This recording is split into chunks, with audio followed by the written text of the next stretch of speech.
Hola a todos. Lo primero que quería era agradecer a la organización de este primer congreso para personas con artritis y espondilitis su invitación a participar en él. Y yo voy a hablar del embarazo en mujeres con espondiloartropatías. Y a modo de pequeña introducción, no tengo que decir nada, pero ya conocéis que las espondiloartropatías son un grupo de enfermedades del tipo artritis inflamatorias crónicas que afecta fundamentalmente a las articulaciones sacroiliacas y a la columna vertebral. Se incluyen espondilitis anquilosante como más frecuente, pero también espondiloartropatía psoriásica, artritis reactiva, enteropática y algunos tipos de idiopática juvenil. La mayoría van a tener el gen HLA-B27 positivo y la edad más frecuente de aparición es en torno a los 20-30 años, lo que coincide con la edad fértil de las mujeres, en este caso que estamos hablando del embarazo.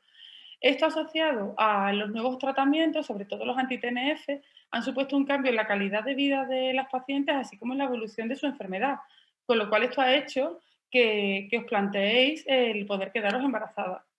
Aún así, surgen un montón de dudas. Si podré hacer una vida normal, si voy a empeorar, si tendré que dejar la medicación, si voy a tener un hijo sano, mi parto va a ser normal o no, podré hacer lactancia materna, empeorará mi enfermedad después del parto. Pues bueno, vamos a intentar ir resolviendo todas estas dudas. Y como en otras enfermedades de alto riesgo, lo primero que tenemos que valorar es cómo influye el embarazo sobre la enfermedad y al contrario. Pero bueno, vamos a empezar en cómo influye el embarazo sobre la enfermedad. ¿Qué cambios hay en el sistema musculoesquelético durante el embarazo de cualquier gestante? Pues se han visto sobre todo un par de cosas. La primera, mayor movilidad de las articulaciones, que van a afectar sobre todo a las sacroiliacas, que son una de las articulaciones que tenéis afectadas con mayor frecuencia, las sacrocoxigeas y la sínfisis del pubis. Podría ser secundario a un efecto de una hormona que se llama relaxina, así también como al aumento de otros niveles hormonales como estrógenos y progesterona. La relajación va a ser mayor en la primera mitad del embarazo y después del parto va a ir comenzando el retroceso hacia la vuelta al basal, que ocurre entre 5 y 6 meses posparto.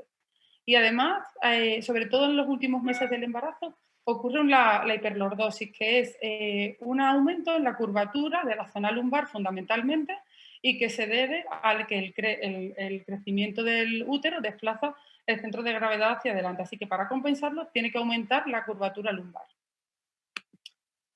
¿Cómo se comporta la enfermedad durante el embarazo? Pues en términos generales el 50% va a mejorar, sobre todo en primer trimestre.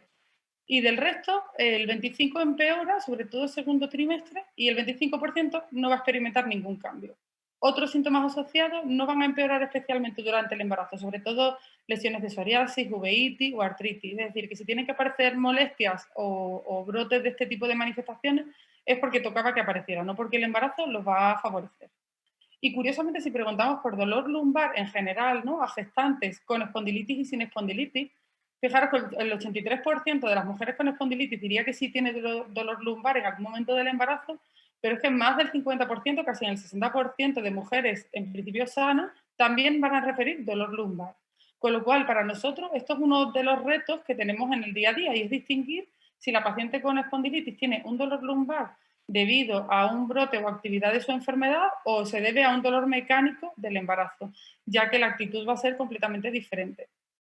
Y de las pacientes que empeoran, centrándonos en ellas, ¿quiénes van a ser? Pues aquellas que van a abandonar el anti-TNF-alfa con test positivo, es decir, cuando os enteráis que estáis embarazadas, o aquellas que estáis activas al inicio del embarazo, tanto desde el punto de vista clínico como analítico, con PCRs elevadas. De hecho, de las que tienen que reiniciar los fármacos en el embarazo porque lo hayan abandonado, fijaros, las que han usado el anti-TNF-alfa antes lo tienen que reiniciar hasta el 62% de ellas. Sin embargo, las que usan otro tipo de fármacos solo lo tienen que reiniciar como el 11%. Es decir, probablemente aquellas que necesitéis anti-TNF-alfa para el control de vuestra enfermedad es que son un poco más difíciles de controlar en general. ¿Y qué complicaciones materno-fetales nos vamos a encontrar en mujeres con espondilitis? Es decir, ¿cómo influye la enfermedad sobre el embarazo? Pues desde el punto de vista materno parece que existe más riesgo de preeclampsia y de cesárea, tanto cesárea programada como cesárea urgente, que luego lo vamos a ver un poco más detenidamente. Y en cuanto a complicaciones fetales, pues más riesgo de parto prematuro, que es aquel que ocurre por debajo de la semana 37, y más riesgo de crecimiento intrauterino restringido, es decir, son fetos que crecen menos porque no alcanzan su potencial de crecimiento dentro de la tripa. ¿Quiénes son estas mujeres que tienen más riesgo? Pues son aquellas que necesitan más medicación, tanto modificadores de la enfermedad, AINES, anti-TNF, corticoides, es decir, al final son mujeres que tienen la enfermedad más activa o que son más difíciles de controlar. Así que, ¿cuál va a ser el manejo de la gestación? Pues por un lado, en cuanto al control materno, vamos a hablar del control de la actividad y de los síntomas, del tratamiento farmacológico, tanto del tratamiento de base como del tratamiento de brote, el manejo del parto. Y en cuanto al control fetal, decir que quizás la primera parte del embarazo es muy similar al resto de las embarazadas de bajo riesgo, ya que desde el punto de vista fetal van a tener la ecografía de la semana 12 de cribado de cromosomopatías y la eco de la semana 20 morfológica, similar al resto, porque en principio estas complicaciones no van a estar aumentadas en este tipo de pacientes. Pero sí que es cierto que a partir del segundo o tercer trimestre sí que vamos a hacer más controles ecográficos seriados para hacer detección precoz del feto pequeño o del crecimiento intrauterino restringido. Si vuestros hijos son portadores del HLA-B27 positivo, sí que tenéis que conocer que tienen un 20% más de posibilidad de desarrollar la enfermedad, pero esto no precisa diagnóstico prenatal y tampoco en principio justificaría el no plantearse quedarse embarazada por este motivo. Simplemente conocerlo. Pues en cuanto al control materno, el control de la actividad y los síntomas. Como hemos visto, las gestantes con espondilitis presentan más dolor lumbar que la población general. Probablemente porque la enfermedad esté activa, aunque de forma leve, pero persistente durante todo el embarazo. Porque además tiene mayor tendencia al dolor lumbar de origen mecánico y porque muchas van a abandonar la medicación. Así que es muy importante mantener un estilo de vida saludable y pensar o valorar que puede ser necesario el uso de fármacos durante el embarazo. En cuanto al estilo de vida saludable, hay muchas recomendaciones que las conocéis todas, estoy segura. Recomendaciones generales en cuanto a mantener una postura adecuada en el trabajo, en el tiempo libre, a la hora de dormir, evitar el agotamiento, el tabaco, el sobrepeso, desde en otros momentos de la vida, a la hora de andar, en cuanto a la dieta. Pero si quieres entrar un poco más en el ejercicio físico, que es una parte fundamental de casi de vuestro tratamiento. Se aconseja el ejercicio físico diario, una actividad física además que mejore la postura, así se puede usar también, se puede hacer ejercicio físico aeróbico, la natación y evitar fundamentalmente los que mantengan la flexión lumbar como el golf o largas distancias en bicicleta. Pero cuando te quedas embarazada, pues tienes miedo porque no sabes si puedes mantener la actividad física que estabas manteniendo antes o si te va a hacer que tengas un parto prematuro o, bueno, se plantean muchas dudas, sobre todo miedo. Pues veréis, el ejercicio físico en el embarazo tiene muchísimos beneficios. De hecho, como veis, uno de ellos, disminución y alivio del dolor lumbar, que esto os va a venir fenomenal. Además, controla la ganancia excesiva de peso, lo cual supone que tienes menor incidencia de diabetes gestacional y a su vez, por tanto, de fetos grandes y de macrosomía.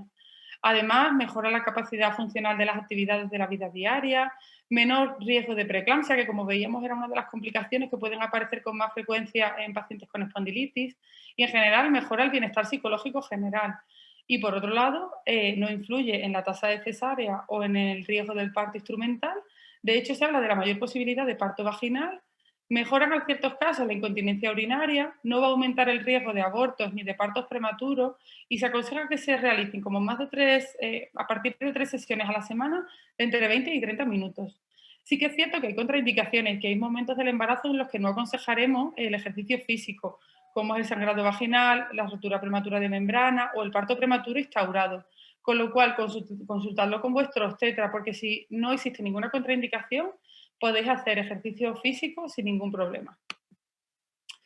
En cuanto al tratamiento farmacológico, esta es una revisión muy reciente del año pasado y como veis, por suerte, la mayoría de los fármacos están en color verde, es decir, muchísimos de los fármacos van a ser compatibles con la gestación. Sulfasalacina, hidroxicloroquina, azatioprina, los corticoides. Los corticoides sí que es cierto que los vamos a intentar utilizar para momentos de brote. En general no nos gusta usar corticoides de forma continuada, pero ni durante el embarazo ni fuera de él. Con lo cual intentaremos que sean las dosis mínimas el menor tiempo posible, pero si son necesarios se pueden usar. Los AINES se pueden usar en primer y segundo trimestre y hay que evitarlos en tercer trimestre por el riesgo de cierre de ductos arteriosos. Y en cuanto a la terapia biológica, como veis, se divide en dos. Certolizumab es un biológico que que por su estructura no va a atravesar o va a atravesar mínimamente la placenta, con lo cual es bastante seguro durante el embarazo y se puede usar a lo largo de todo el mismo.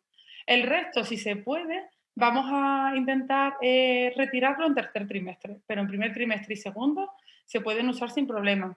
De todas formas, si el estado materno no lo permite, porque la paciente está con brote, con actividad, se pueden mantener durante todo, lo mantendremos durante todo el embarazo.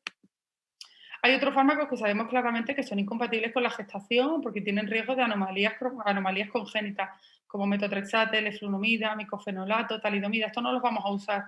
Y sí que han aparecido otra serie de fármacos nuevos, anakinra, belimumab, partículas pequeñas como el tofacitinib. Estos todavía tenemos pocos datos, con lo cual, en principio, se intentaría evitar durante el embarazo.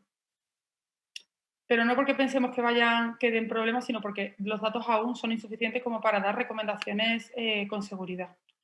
Y en cuanto al manejo del parto, pues el parto vaginal en general es la vía preferida del parto, ya que es el proceso fisiológico de nacimiento. El periodo de recuperación es menor, el sangrado también es menor que la cesárea y la adaptación respiratoria del neonato también es menos traumática y se favorece la lactancia materna.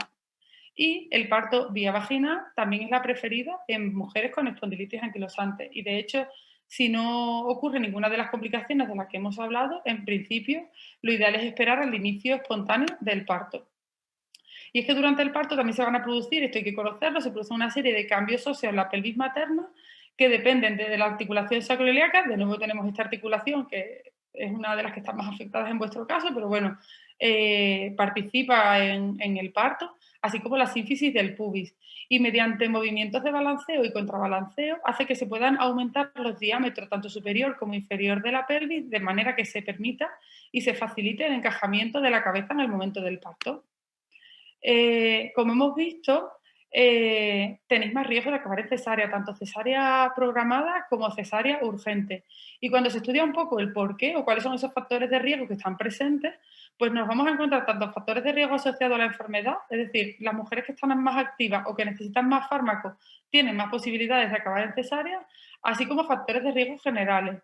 Las que son más mayores o que son sus primeros partos, también parece que aumenta el riesgo de acabar en cesárea. Pero aún así, aunque sepamos que este riesgo existe, en principio la indicación de cesárea va a ser por motivos obstétricos. Siempre todo hay que individualizarlo y cada caso es diferente.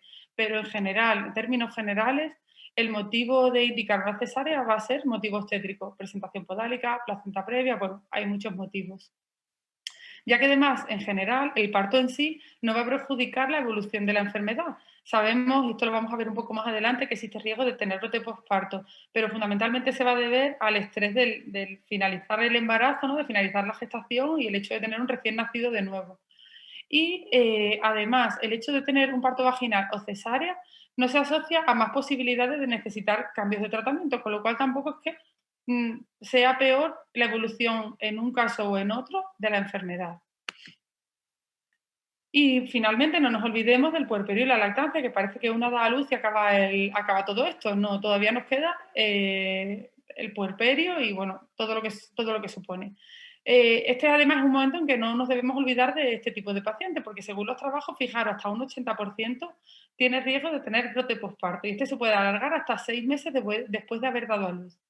¿Cuáles son las mujeres que tienen más riesgo? Aquellas que han estado activas durante el embarazo y aquellas que abandonan la medicación. Es un periodo que es especialmente importante recordar mantener esos hábitos de vida saludable que habíamos estado hablando hace un ratito. Sobre todo las posturas. Recordar que con la lactancia materna a veces se tienen posturas muy forzadas que empeoran muchísimo la sintomatología. Intentar mantener el ejercicio físico. Y bueno, recordar que es probable la necesidad de mantener o reiniciar fármacos. Y quería enseñaros, a lo mejor muchas lo conocéis, esta página web que es gratuita y la verdad es que es bastante fiable y bastante segura, es lactancia.org, ya no solo para fármacos que tengáis que usar respecto a la enfermedad, que vuestro reumatólogo o vuestro obstetra os va a aconsejar y os va a decir qué se puede usar y qué no se puede usar. En general, cualquier otro tipo de fármaco que tengáis dudas, lo consultáis y además os clasifica de forma muy visual en bajo riesgo, alto o moderado riesgo y os puede ser de gran ayuda. Y en cuanto a los fármacos, muy similar a lo que nos ocurrió durante el embarazo. La mayoría van a ser fármacos compatibles con la lactancia. Los que sabemos que claramente no son compatibles con la lactancia son los mismos que habíamos hablado, que no son compatibles en el embarazo. Y en cuanto a los que todavía hay pocos datos, vuelve a haber pocos datos también en lactancia. Pero aquí, de nuevo, aquí se pueden usar todos, ¿vale? Sulfasalacina, corticoides, terapia biológica, estos todos, por suerte, van a ser seguros. Por tanto, por todo lo que hemos estado viendo, complicaciones maternas, control de actividad, pues el control del embarazo en mujeres con espondiloartropatía no debería comenzar con un test positivo, y me voy a citar con mi ginecólogo y con mi reumatólogo, sino que debería empezar en una consulta preconcepcional con vuestro médico habitual y con un obstetra de alto riesgo. ¿Por qué? Porque es una consulta donde se va a evaluar el estado de la enfermedad, y no solo el estado de la enfermedad, sino otras comorbilidades asociadas que quizás también necesiten consejo prenatal: la edad, la hipertensión, la obesidad, la diabetes, muchas otras cosas que son también importantes. Se va a valorar qué fármaco se está usando y, pues bien, o aconsejaremos mantener el mismo fármaco o tener que retirarlo o cambiarlo. En ciertos momentos desaconsejaremos la gestación, fundamentalmente en dos momentos. Uno, donde haya actividad de la enfermedad. Por todo lo que habéis visto, os diremos que esperéis un poco a un periodo de más inactividad, y si estáis usando fármacos que no son compatibles o que no tenemos seguridad de su uso, o que los datos son insuficientes. Entonces, ¿qué haremos en esta consulta? Fundamentalmente planificaremos y consensuaremos entre todos cuál es el mejor momento para la gestación. Es decir, intentaremos conseguir que vuestra situación basal haga que tengáis unos resultados materno-fetales similares a la población general. Es decir, esta consulta es clave y fundamental para intentar conseguir los mejores resultados materno-fetales. Y para finalizar, ¿qué mensajes para llevar a casa os doy? Vamos a intentar ir respondiendo eso que nos preguntamos al principio. ¿Podré hacer una vida normal? ¿Empeorarán mis síntomas? Pues pueden empeorar tus síntomas, sobre todo en segundo trimestre, pero se podrán manejar con un estilo de vida saludable, ejercicio físico y con el uso de fármacos compatibles con el embarazo. La mayoría de los fármacos van a ser compatibles, consúltalo, porque muchos los vais a poder mantener. Si tu hijo hereda el gen HLA-B27, va a tener más posibilidades de desarrollo de la enfermedad, esto es así. Sí que tenéis más posibilidades de tener una cesárea, pero si no hay contraindicación para intentar un parto vaginal, se puede lograr en la mayoría de los casos. Si lo deseas, vas a poder hacer lactancia materna, consulta los fármacos que usa, pero con la mayoría de ellos va a ser compatible. Sí que tienes riesgos de empeorar después del parto, pero cuanto mejor lleves el embarazo, menos riesgos tienes. ¿Y puedes hacer algo? Pues sí, cuídate, ten hábitos de vida saludables y planifica tu embarazo. Muchas gracias.